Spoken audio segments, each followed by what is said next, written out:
Welcome everybody to the Shadow War. Yes, it's me, Desmondo, coming to you from leafy southeast London to give you a battle report from the Fire and Fury Western Scenario book. This is the full scenario for Shiloh.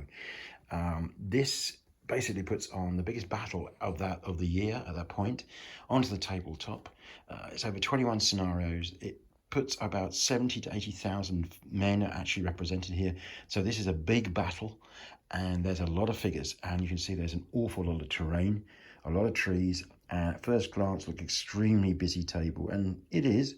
But once you get used to where the avenues of attack are, how important the roads are, and it flows really quickly on what you're trying to do. And you get used to fighting in the woods very quickly, because everybody in this game is actually fighting in the woods most of the time.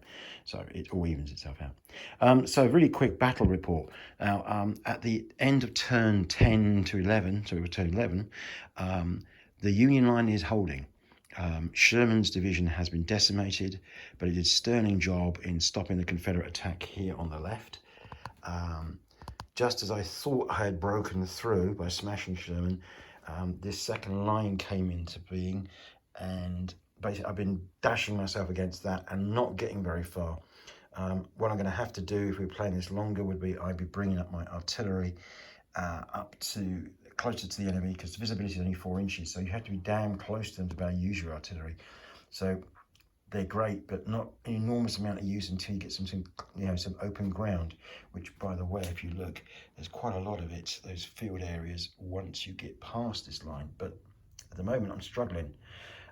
In the centre, Ian has been trying to bash through. Here you can see there's a very long line of one brigade. It's a massive brigade. John took a really great chance, I think, a big chance, and just by spreading it right across there, I think he would have regretted that if that unit had to retreat, because it would have left that whole line completely have to go backwards. But Ian has been trying. His units are pretty worn. Again, he couldn't get his artillery into play, same as me, so he's been struggling to get through. Over on this side, Pip, let's be fair. Now, you hear people say they roll bad dice. Wow, Pip, that must have been your worst day ever, using a D10. I mean, the howls of coming from you over the course of the day, every time you rolled a dice was awful to behold. Whereas Stefan was rolling extremely good dice and was very gentlemanly about the whole fact he was whipping your boys, and was really holding the Confederates back from initially their main attack.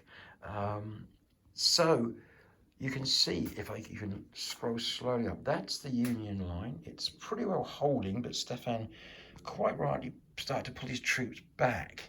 And John has now defended the sunken road in anticipation that the Union troops might get a few bad die rolls and the Confederates might get their act together.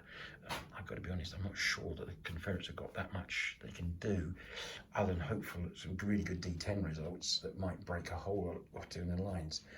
You can see, as I said, there the line continues. That's where Stefan put his units. That's where John put his main line, which runs, and as you can see, then has an angle. Now, that's the angle I was attacking, and made some good headrow to begin with, but those fresh troops have just stopped me cold. They're firing mountains of musketry and artillery fire into my supported lines, and I'm not really getting across. Now, I'm going to come across to this side, because invariably, because I was playing Confederate, I see the table from that side, but you can see maybe from the Union side how strong their position looks. You can see the line along here.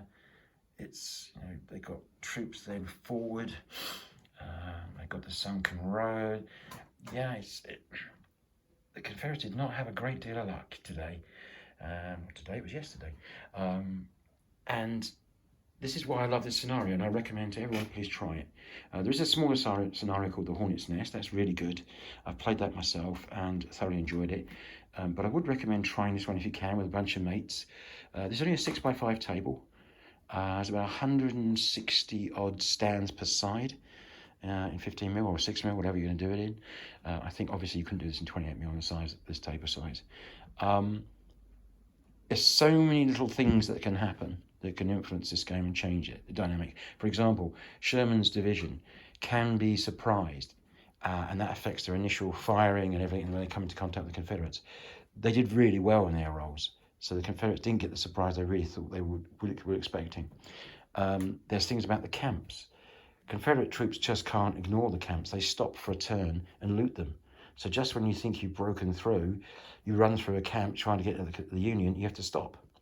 Now, if you charge, by the way, you don't have to, but the majority of the time, you will stop because you can't charge an enemy you can't see. So, yeah, there's so many different things can happen. And as everyone knows, the D10 that comes into play in this game, a lot of people don't like it. I think I love it, and I think most of the guys who I play with, and some of the, yesterday Stefan had never played the game before, and he's a real official, real loves his rules and really looks into them deeply, and he was very impressed. He loved the way the game flowed, how he could pick up the mechanics really quickly, how he could enjoy the game as a player without a fear of being overwhelmed by all the rules and subtlety of the rules, because most of them didn't come into play. They're an extremely solid set of rule set. I think they are fantastic for American Civil War, big battles. I'm not such a great fan of the Napoleonic versions or other versions. I don't know why they don't fit in with my view of those campaigns, those wars, but for American Civil War, they tick every box, and I keep coming back to them, and they are easily the longest serving set of rules that I have in my library. I've been playing these since the first edition. I've been playing through to now the second edition, and it's been out for a while now. I think I've been playing these rules for 20 to 30 years. So that's a hell of a solid set of rules in my opinion. So everybody, I hope you enjoyed this, now quite a long video. This is all going down, being put away. I want to try a few other things now as we're getting into late August into September. But one more look for you as we run through the camps, the remaining camps, through Stefan's line and into what was left of Ian's attack, which I'm sure he would have gone again, but it was really touch and go. So definitely, in summary, a Union victory so far. Take care, everybody. I hope you have a good week. Cheers.